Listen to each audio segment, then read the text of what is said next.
বর্তমান পৃথিবীতে আপনারা দেখছেন কোরআন থাকুক, মুসলমানরা কোরআন পড়ুক, তারা কোরআন শুনুক, কোরআনের বিধান বাস্তবায়ন করুক, এটা অনেকের সহ্য হয় না। বলবেন কেন?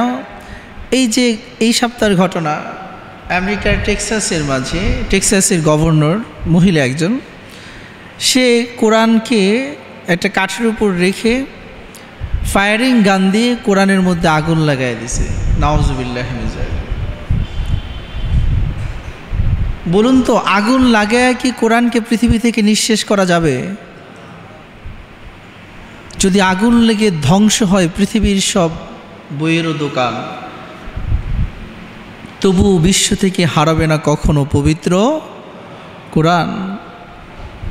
এই কোরআনকে নিঃশেষ করা যাবে না,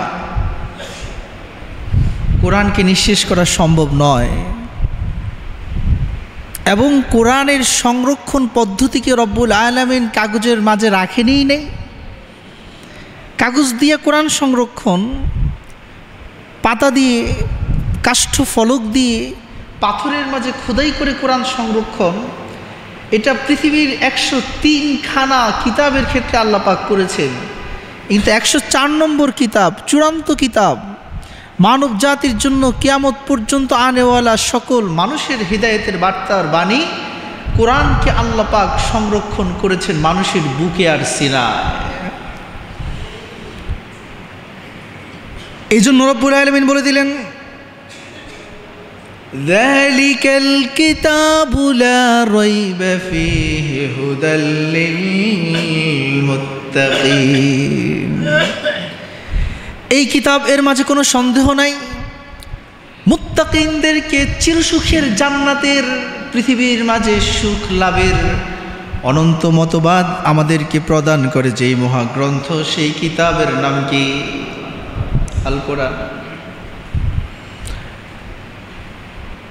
বলছিলাম কোরআনের মাঝে কেন সন্দেহ নাই? এবং অর্ধ মেধাধারী নারী জাতির কলঙ্ক টেক্সাসের গভর্নরের মতো শত শত গভর্নর যদিও কোরআনকে জ্বালিয়ে পুড়িয়ে পৃথিবী থেকে নিঃশেষ করার অপপ্রয়াস চালায়, এরা কশ্চিন কালেও আল্লাহর জমিনে সফল কাম হতে পারবে? কেন হবে না? কিভাবে হবে না? এবং কেন এই কোরআনে কোনো সন্দেহ নাই? আসুন আমরা পৃথিবীর 1500 বছরের ইতিহাস এবং কোরআনের ডকুমেন্টারির মাধ্যমে সেগুলোকে অনুধাবন করার চেষ্টা করি। আল্লাহ পাক আমাদের সকলকে বুঝার, আমল করার, আল্লাহর জমিনে কোরআনকে প্রতিষ্ঠিত করার তৌফিক দান করুন। মাস চলছে কি? রবিউল আউয়াল। মাস চলছে কি? রবিউল আউয়াল। রবিউল আউয়াল নবীজির জন্মের মাস, একই সাথে আবার নবীজির ওয়াফাতের মাস। অনেকেই বলবেন নবীজির সিরাত নিয়ে আলোচনা অবশ্যই হবে, অবশ্যই হবে ইনশাআল্লাহ। কিন্তু আসলে নবীজির আসল সিরাতটা কি? আম্মা জান আয়েশা সিদ্দিকা রাদিয়াল্লাহু তাআলা আনহা বলেন, কান্না খুলুকাহু হুয়াল কুরআন। আমার নবীর চরিত্র, নবীর চলাফেরা, নবীর উঠা বসা, নবীর কথা বলা, নবীর ব্যবসা বাণিজ্য করা, নবীর চাকরি বাকরি, ইনকাম, উপার্জন, পৃথিবী পরিচালনা করা, রাষ্ট্র ব্যবস্থাপনা করা, এই সমস্ত কিছুর দিকে তাকাইলে মনে হয় যেন পুরা কোরআনটাকেই আল্লাহ পাক নবীর আখলাক বানায় দিয়েছেন। সাহাবীদের ক্ষেত্রে বলা হয়েছে, সাহাবীরা দুনিয়ায় এমনভাবে চলাফেরা করতেন, মনে হতো যেন দুনিয়ার মাঝে জীবন্ত কোরআন চলাফেরা করতেছে। তাহলে বোঝা গেল কোরআনকে ভালো করে জানলে নবীজির সমস্ত আখলাক সম্পর্কে আমাদেরকে পরিপূর্ণ জ্ঞান দান করবেন কে? বলেছিলাম কোরআন নির্ভুল, এতে কোনো সন্দেহ নাই। তার 10টি প্রমাণ। টেক্সাসের ঘটনা যেহেতু এসেছে, যে প্রমাণটি শেষে উল্লেখ করতাম সেটা সবার শুরুতে আমি বলে দিই।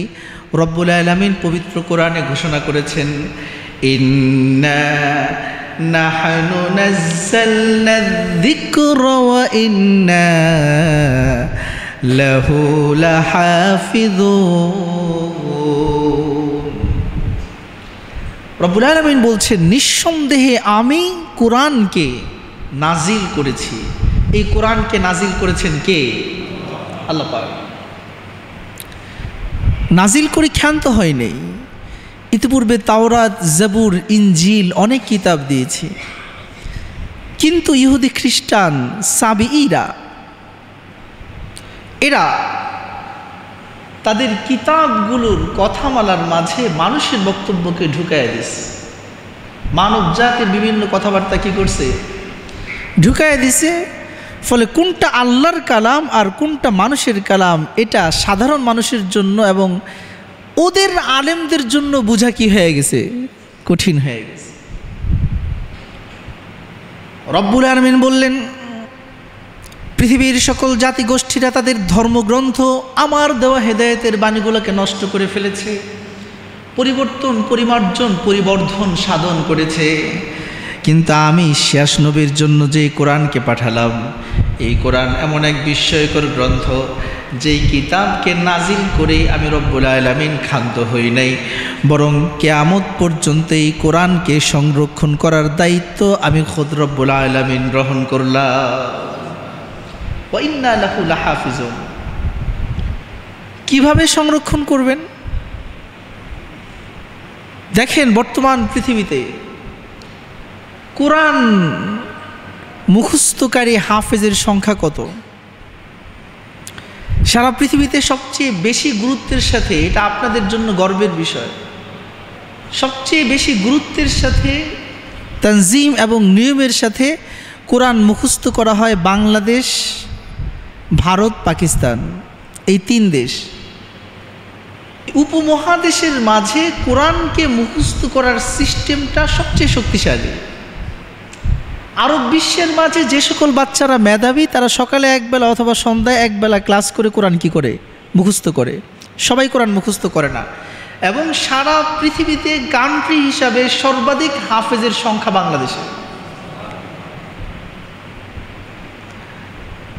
এর চেয়ে মজার তথ্য হলো, ইন্টারন্যাশনাল যে কোরআন কম্পিটিশনগুলো হচ্ছে, এই কোরআন কম্পিটিশনে আরবের ছেলে আছে, মিশরে আছে, সুদানি আছে, সোমালিয়ান আছে, আমেরিকা, ইউরোপ, আফ্রিকার বাচ্চারাও আছে।